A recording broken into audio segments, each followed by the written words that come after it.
Baby Boomer fans, we are Jackie and Janine, the Pfeiffer sisters, and love to talk about the 1950s, inviting you to reminisce with us as we explore experiences of that decade.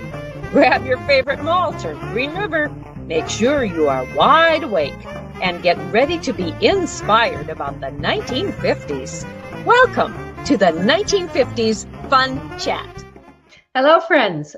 A new, exciting fun chat awaits you today, and you will be learning about not only history of the 50s, but you might get a sneak peek at something else that in regard to just how we even make this 1950s fun chat. Jackie, take it away. Hello, folks. I would like to, again, call your attention to the banner below, www.whilethewindmillwatched.com. Please go there for a lot of information about the authors of the book, which you see up in the corner, While the Windmill Watched, A Slice of Rural America in the 1950s, about where these authors might be signing books, the many vendors, 37 approximately that we have throughout the upper Midwest and West, and we also will like you to check out the previous 1950s fun chats. This is number 228. We've been at this a couple of years, and we've had such enjoyment and education about the 1950s. Mm-hmm. Today, we are going to do something a bit differently, though, because ladies and gentlemen who are watching, you might remember Peggy Steele, since she's been on our guest for 3 times. And in her own words, quote, a huge fan and supporter, unquote, of the 1950s Fun Chat. So a little small introduction to Peggy is that at the time when World War II had just ended, Peggy Steele Olson was born in Coffeyville in southeast Kansas, 1 mile north of the Oklahoma border. With a background in theater education that includes a master's degree from Northwestern University, she taught theater for years before moving on into the corporate world and later establishing her own businesses, 2 of which were based on online learning simulations. Now, you might want to Google learning simulations to see what that's all about. Prior to returning the year round to her home in Phoenix in 2024, for 8 years, she spent several months each year helping her hometown of Coffeyville, Kansas, with a revitalization program. She remains active in her key Coffeyville projects.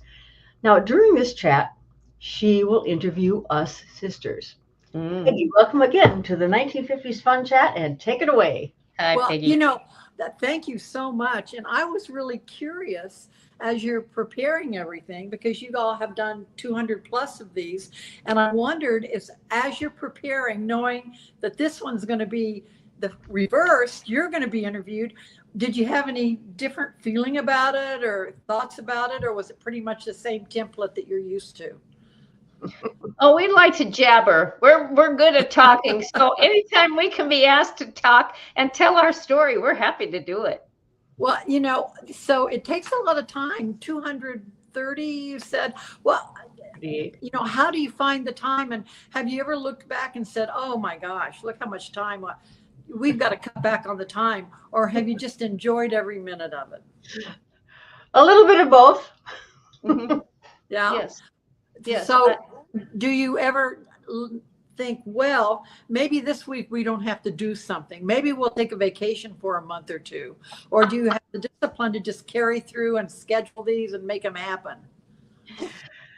Sometimes we think of that, but we are pretty goal oriented. So There you go. Here we are. Yeah, well, Jackie has a taskmaster in her sister. And sometimes she says, well, maybe we don't have someone to stream with this week. Maybe we should just wait or repeat one. And I think, well, that's one less new story that we'll be able to share. So we hustle around and find a guest who can chat with us as soon as possible and get it streamed then to our channel. Yeah. So it's all about our audience. Have you all about it, but often. Have you had any big surprises that you didn't expect when you were interviewing guests? something they said or did or brought out and you thought, whoa, that came from left field. And have you had to edit things out, or have you just gone with what you have? Yeah. I'm the tech person of this procedure. Let me say I'm an amateur tech person. I know enough just to get the job done. So we have not edited. We take this recording and we go with it. See, I think that's the charm of it. I think that is just terrific. In this day and age where everything's so over technical, over edited, you can't tell what's real or not anymore. That's such an appeal for what the two of you do. It's real. It's authentic. It's not artificial intelligence. No. Yeah. No. Yeah. It's the North Dakota Pfeiffer sisters intelligence. That's all. Whatever that's worth. Yeah. What do you look for when you look at, possible interviewees? What kinds of things do you look for? Janine will answer that. Yes. Basically, the answer to that is because we want to tell the stories of the 1950s, the personal stories of the 1950s. We look for someone who was either born in the 1950s or lived in the 50s, or we even extended it beyond that to folks who are younger than having been born in the 50s, yet their lives were truly influenced by the 50s, perhaps by their parents or their grandparents or a certain situation in the 1950s. I mean, we've even recorded with CEOs or heads of companies or museums or events, which occurred before the 50s, during the 50s, and then after, so that we could see the transition over those years of time. And that's been exciting to learn too. Well, the 50s is such an iconic time. I mean, for any of us who even were born around there or lived through it or whatever. So that was one of the questions that I was going to ask you, but it almost seemed too obvious. Is why select the 50s and not the 60s or 70s? But the 50s are such a great time. When you think about it and you sit here now and we're talking about your years of interviews and the 200 plus you've done, what are some of your most memorable interviews or favorite interviews? Sure. Other than the ones you did with me, of course. Of course. Yes. Jackie, you want to start with that? Sure, I can tell that. There were several that for me were memorable, and that is that we had a mother-daughter early in they were numbers 18 and 19, mother-daughter team. Janice Pruitt-Ham was the daughter of missionaries in the Philippines, and I know she was a friend of mine. So now after interviewing her, I realized some of the things that she did, the culture influenced her. For instance, in the Philippines, you do not show your mouth or your teeth. So whenever she laughed, she always covered up her mouth because that was polite in the Philippines. Now, we interviewed her mother also, who was a nurse missionary. And she, by the way, is celebrating a 100th birthday this week. Wow. So she lives in Seattle area. So those two and seeing what they went through in the Philippines was, for me, that was outstanding. Probably because I know Janice as a friend.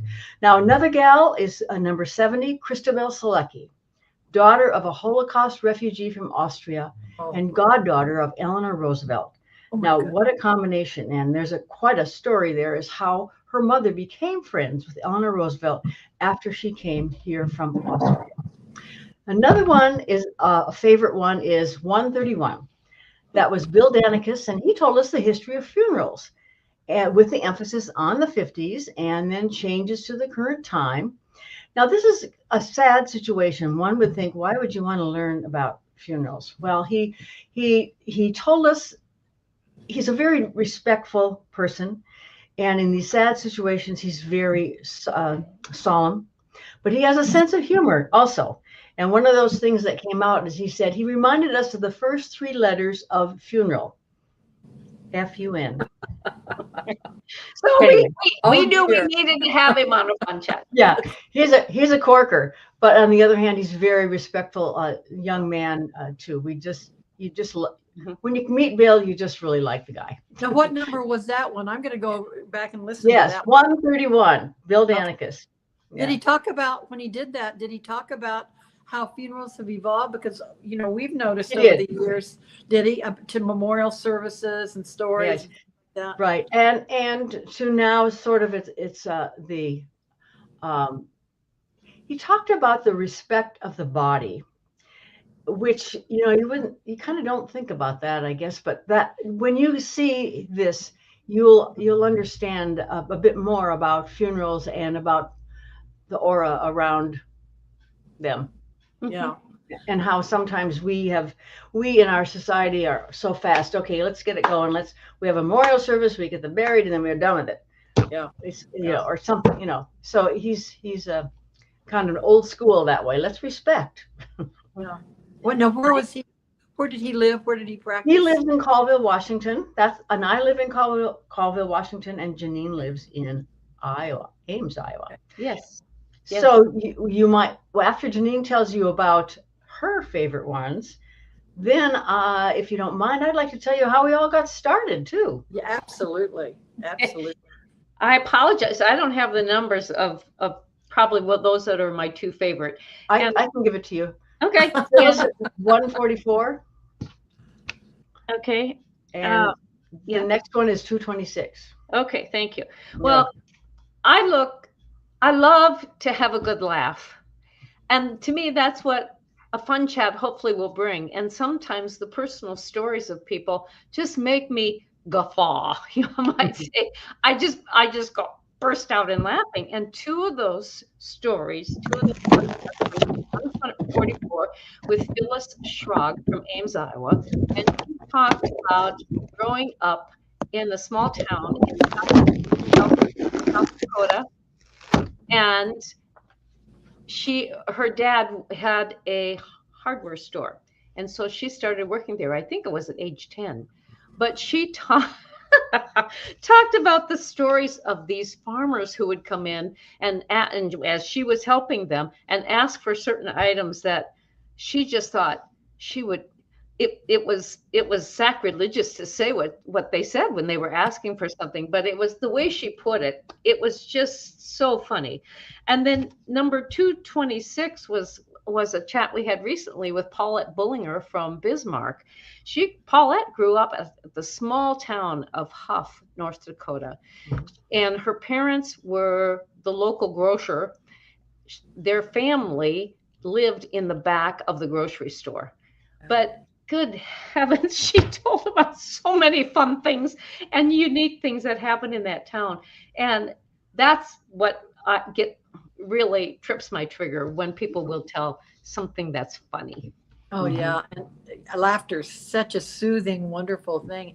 And I'm assuming when Jackie said, let's tell the story of how we did get started, that part of it was you hoped that there would be fun and laughter. So tell us how you did get started with all of this.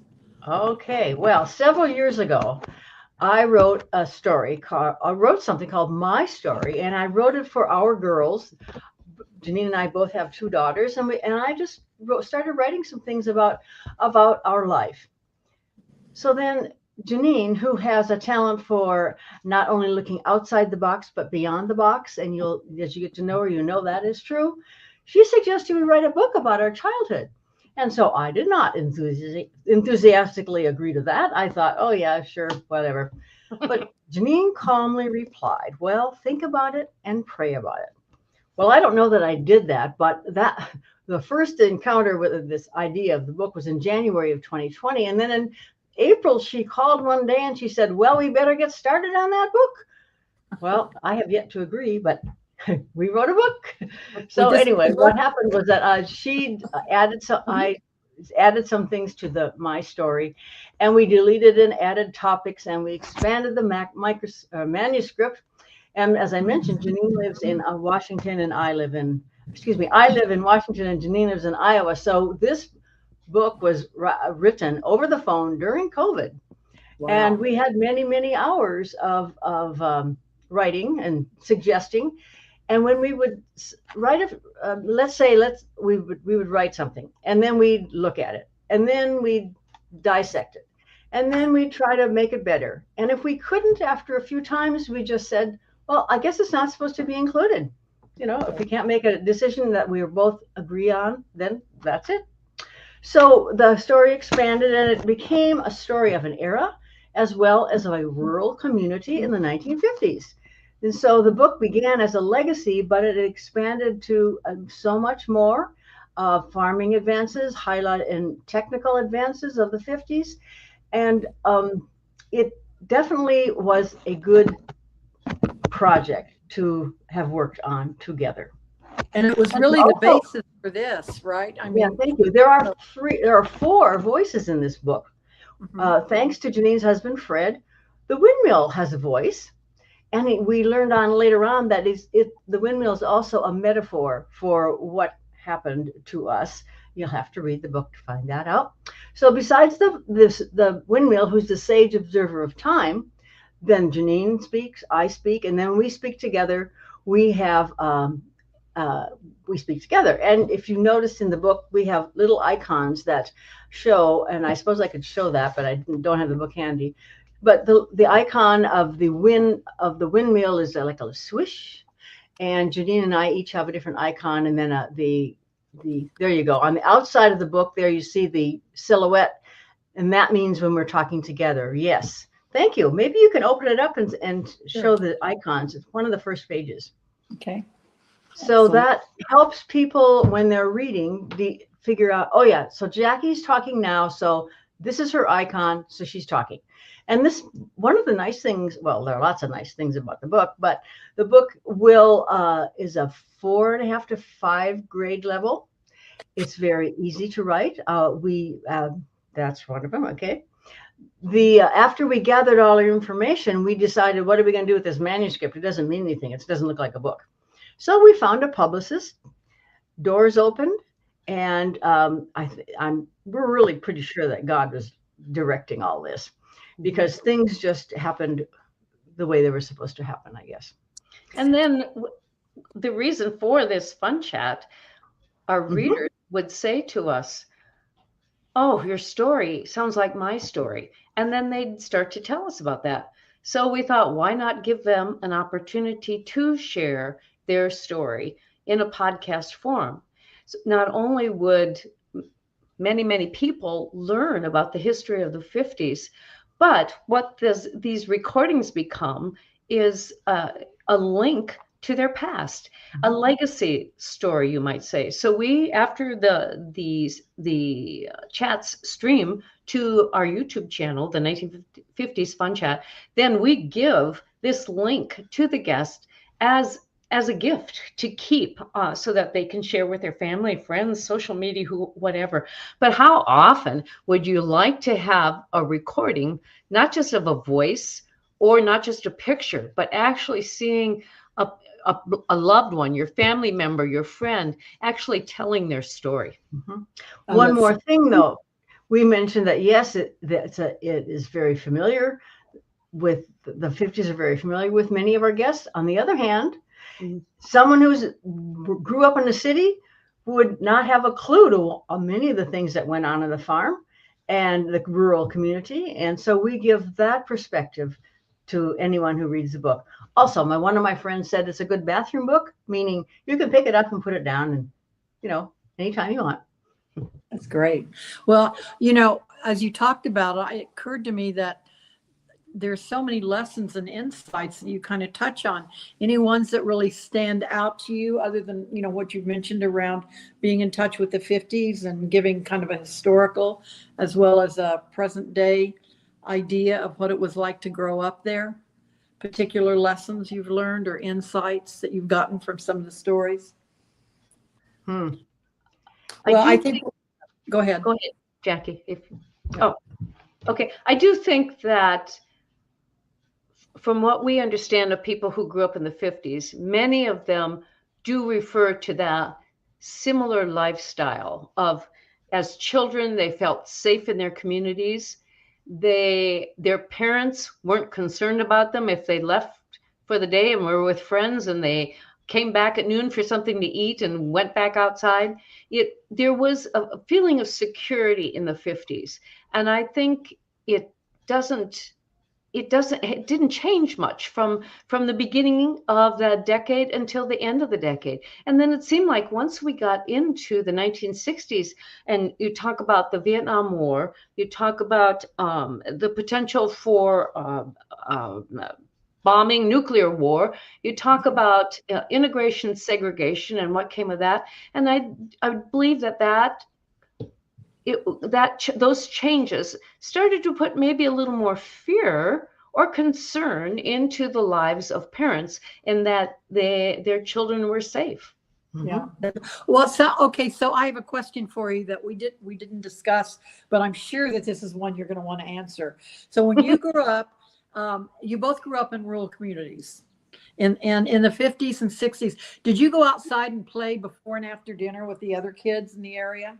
You were too far away from the other farms to do that. So in your family, did you have games that you went outside and played, or were you just busy doing chores and working? Yes, there was a lot of chores. Yeah. There were a lot of chores, but I think Janine and I worked closely with our dad, and he was really fun to be with. He did not make work. It was just very fun. And he would tell us stories, or he would, I don't know, he laughed a lot. And so that really helped, it was fun to work. On the other hand, answering your question, yes, we did go outside and play. We had houses, or an old house, an old building that we turned into our playhouse. And so we would make mud pies, and we would take our dolls from the house over to the small place, and we would have our buggies, and then some. Then when we played inside, we played Babs and Mabs. Now, what is that? That's something I made up. Babs was the name. That was my name, and Mabs was Janine. And we lived in an apartment house, and our husbands were police officers. So there's a lot of dragnet, influence there. And we would just have my bedroom and her bedroom would be our apartments. And then we'd get our dollies, and then we go, wheeling them wherever, inside or outside. Also, we played with paper dolls for hours and hours and hours. Wow. And we created a lot of fashions for those paper dolls. I forgot about paper dolls. Do they even have paper dolls anymore? Oh. Have you seen paper? When's the last time you saw something like a paper doll? No. That's just amazing. They were so important growing up, and I forgot all of it. Mentioned them. When my children were younger, I would see some kind of specialized paper dolls. I'm particularly thinking of some that they had that related to ladies of the Victorian era. Yes, right. And those garments were just beautiful. So those particular paper dolls would not have identified so much with the life that our daughters were living, but yet it was certainly something for creative play. Mm-hmm. Yeah. Well, thank you for mentioning that. I'm going to do a little research on that after this gets over with, because that was a big important part of my life in the 50s, and the girls' lives too.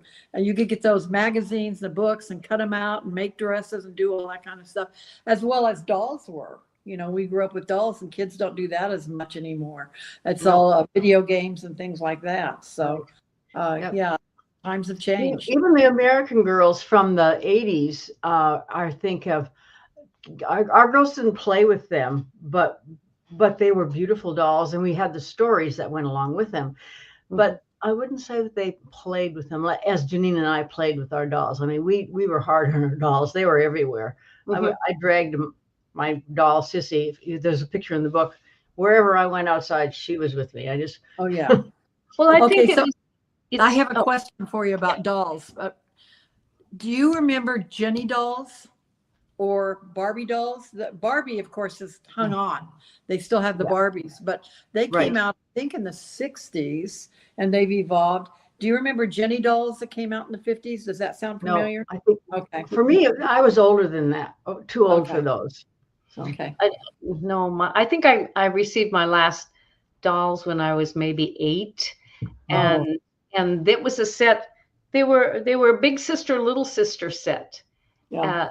They came in the same box. And so I always had a preference, which was the big one. I never really cared for little dolls a lot. But so that little doll was kind of stiff, whereas the older doll, you Mhm. could move her limbs. Well, I think that, when you reflect upon the generations, and when children have things to play with, you can hand, whether they're boys or girls or whatever, and you can hold on to them and play with them and handle them.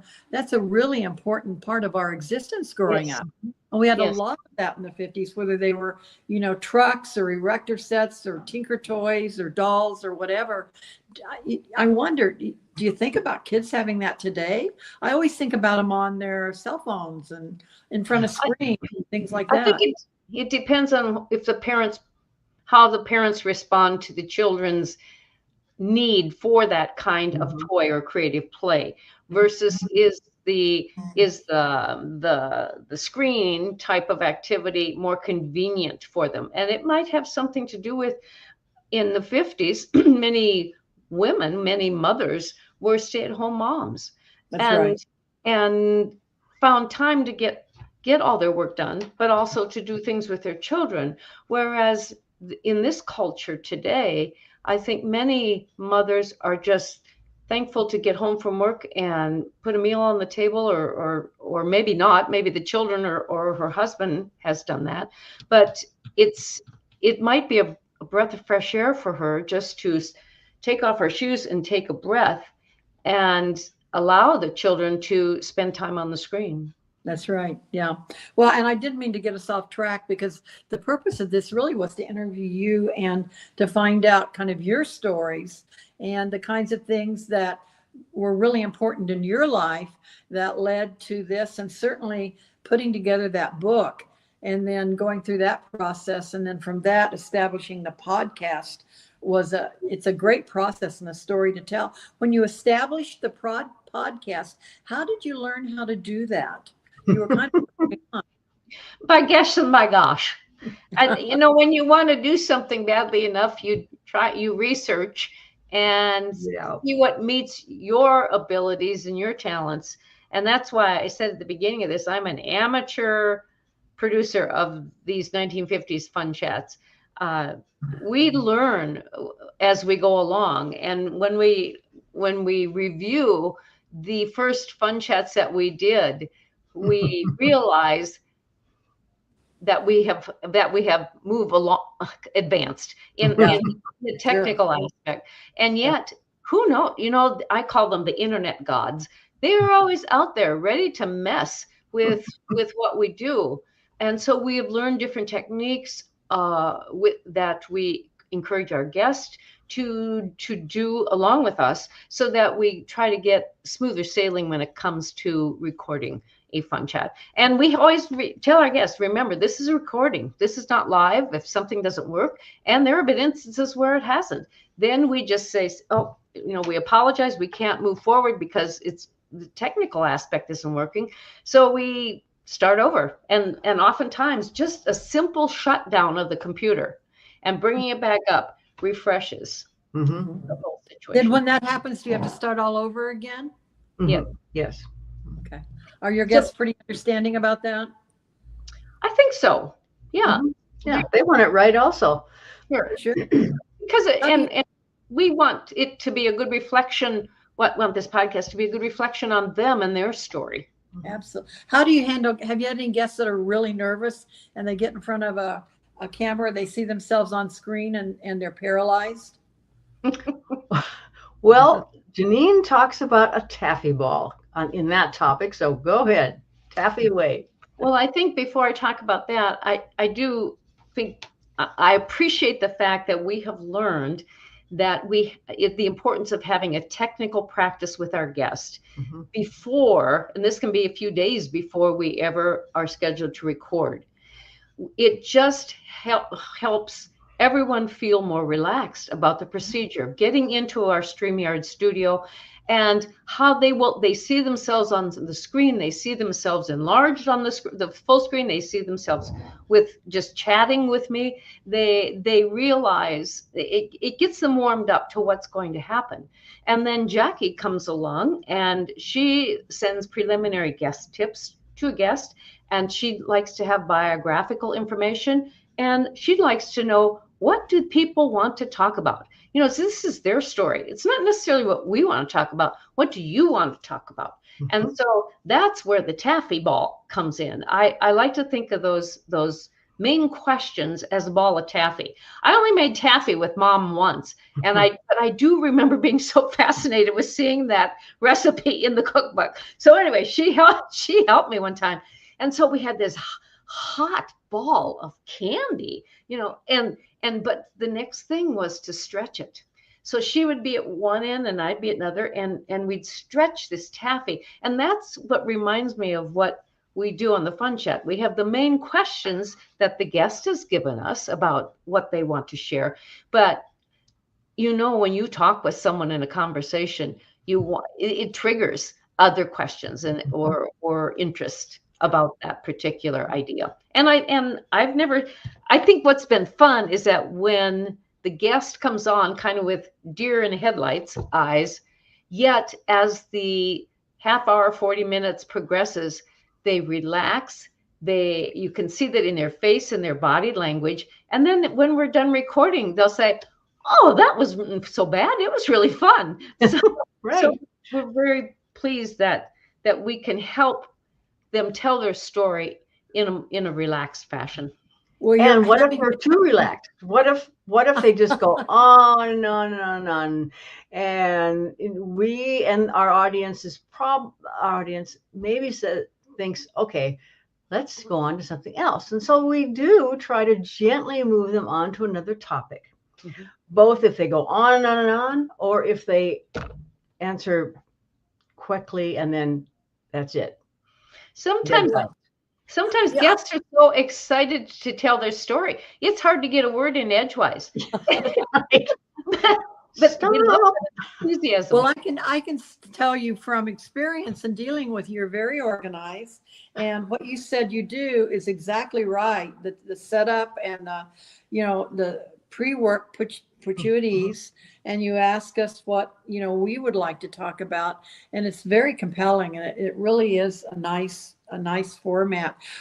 When you go forward and you look at people you'd like to interview, as people listen or they have friends, is there anything that you can give for guidelines or suggestions for anybody out there who might be listening, who might think, oh, I know Charlie has a good story, or Myrtle has a good story? Mm-hmm. Would that work? In order to get that's how we gain future guests. Mm-hmm. We get contact information from a friend or from someone who's recorded with us and said, you need to talk with so-and-so. They would have a great story. So we follow through with that, but everyone, even though they have a good story, is not willing to share it. And that's perfectly fine. And the other consideration is, especially with people as we age, they might not feel comfortable with their computer skills. And so when that has happened, where Fred and I live in our Green Hills community, and this is a plethora of opportunity to gain the stories of many 1950s kiddos, we just have them, if they don't want to record in their own home or on a computer, maybe they don't even have a computer, then we invite them to our house, and I'm in our office producing the show, and the guest sits at our dining room table on a laptop, and so then we're able to record the story then. We love this, to hear the stories of these centurions. We have had a couple guests. One was going to be 106, one was 103, one was 100, and many are in their 90s. Of course, as we age, we 50s kiddos age, we're going to be in our 80s and 90s. And so that's most often with that, then they do have, for instance, a grandson, a granddaughter, or a friend, or maybe they live in a nursing home and someone from the nursing home will help them to be able to get into our StreamYard studio and record. Great. Well, it's quite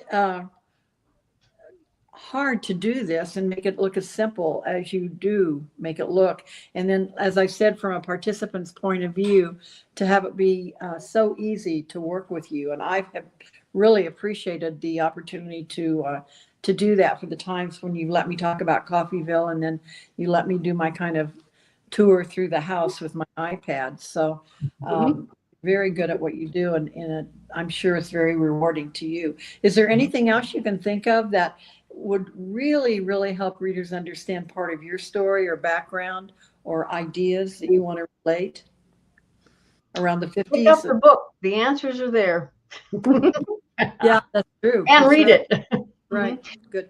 And so do you have any scheduled events or any people who, for instance, I'm thinking, ooh, I know a couple bookstores in the Midwest that you should, really push the book. And I think people would really enjoy reading it because it is very down to earth and tells a lot of great stories about growing up in the Midwest in the 50s and 60s. So I'll send you a couple names after I contact them. Yeah.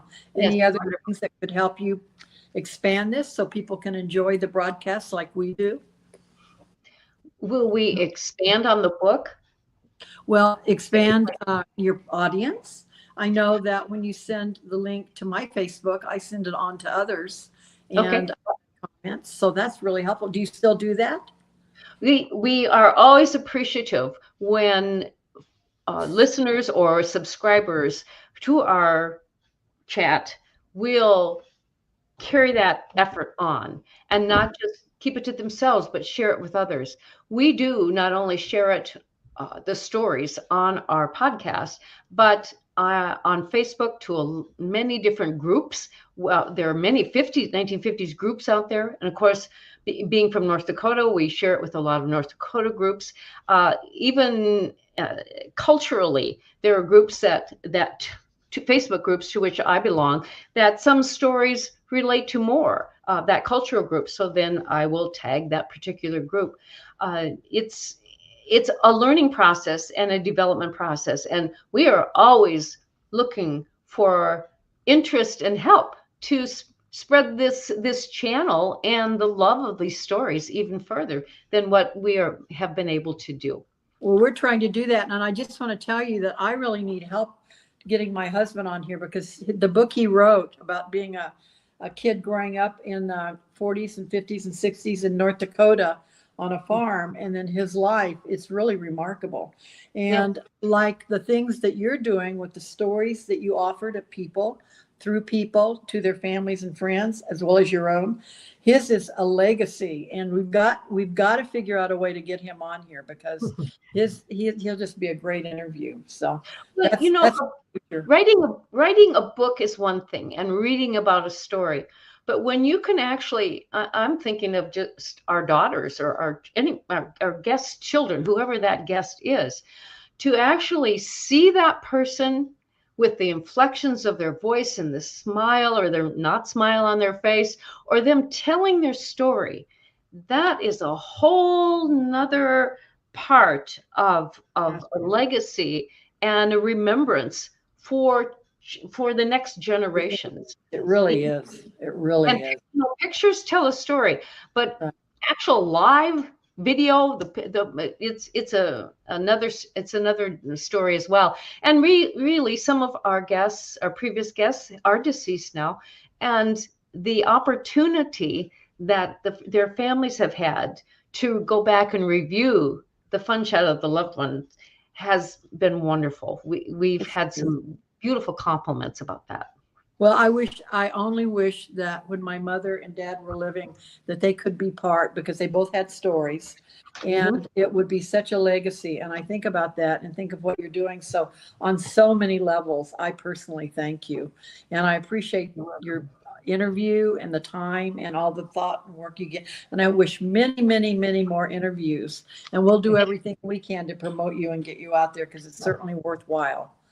Thank you very much for your support. Thanks, Peggy. This has been fun for us. We appreciate your love of our fun chats. That's good. And if you really appreciate it, you'll get my husband on here. So let's work on that. That's the next go. Okay. All right. Okay. Thank you so much. Thank you. Thank you. We appreciate it. And fellow viewers or viewers out there, would you then pass the word on? Tell your friends or even your relatives about this 1950s fun chat. So until next time, toodaloo. Bye-bye.